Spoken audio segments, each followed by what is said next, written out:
शनिश्चरम् नीलाञ्जनसमाभासम् रविपुत्रं नियमाग्रजम् छायामार्तण्डसम्भुतं तं नमामि शनिश्चरम्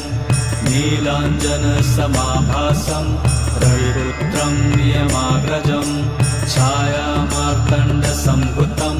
तं नमामि शनिश्चरम्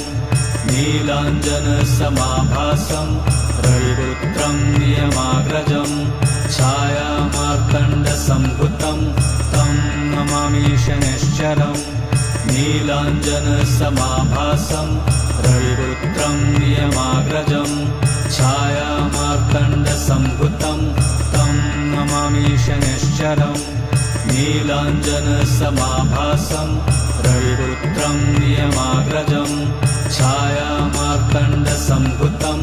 तं नमामि शनिश्चरम्।